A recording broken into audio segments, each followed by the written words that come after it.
Sampurasun sedana warga Jawa Barat di mana wayana tempat deui di Kananakan dan di Kencaman. Kalau saat ayeuna nuju Mador ulin di tempat wisata nu paling indah di Bandung. Mana deui sanes air terjun Cipanas Parongpong tempat tadi Kampung Nagrang. Nyata tiketnya 20.000 untuk dewasa, untuk anak-anak tiketnya 15.000. Murah meriah tapi alam wisata. Stay tune wae, penasaran wae marane.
Nuju aya pengunjung sami-sami menikmati wisatana air mandi Cipanas sareng misalkan Kang Andika Irawan bersama rekan-rekan seueuran intina tapi nu di comot urang kangen sore. Kang Andika teh di mana kan? di Soreang. Paling simpel. Wisata nu paling indah Kakang di Bandung eur tuh. Lumayan sih orang, tapi anu rekomendasi sih ya tuh Cipanas Nagrang. Nah, jadi rekomendasi emang ya tiketnya murah nih Ya, 20.000. 20.000. Saya baru pertama ka dieu tapi bener-bener wisatana alam dan kepada Pak loba sih pemandian tapi nu paling murah emang ieu nya tapi Ya. urang kemurahan oge sih Murah oke, hawana di oke. Nah, jadi warga Bandung di mana wae ayana dan ke Bandung sih intinya nu hayang ameng ka dieu silakan dengan murah meriah urang bisa bikin video bisa menikmati alam walaupun saeuna rada hirup. Baiknya kan nya. Berterima kahibur spot. Sambil nyana keluarga tuang sarang di dieu. Komodi kana kasih sarang liwatan malah mantap. Bobogohan kan nya. Boga kabogoh tadi. Karena tadi enak. Asa ulah penting intina mah. Ayo Kang, teh deui nuhun narasumberna.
belerang lumayan enak di belerangnya. Tapi kadar kepanasan berapa sih kan? Temperatur biasa cuma 2 kolam. Kolam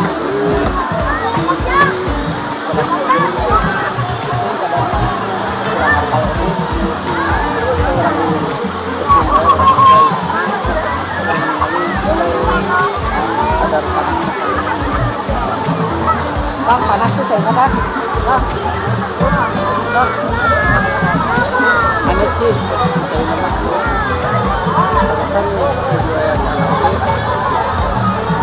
Tuh, lihat foto. Hah? Udah lah kan? Ayo lah kan di YouTube. Ayo di YouTube lagi. Gimana tuh? Ayo sampai. Kan ayah aja. Banyak sih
kurang pakai panas sih, tapi orang coba kayak itulah.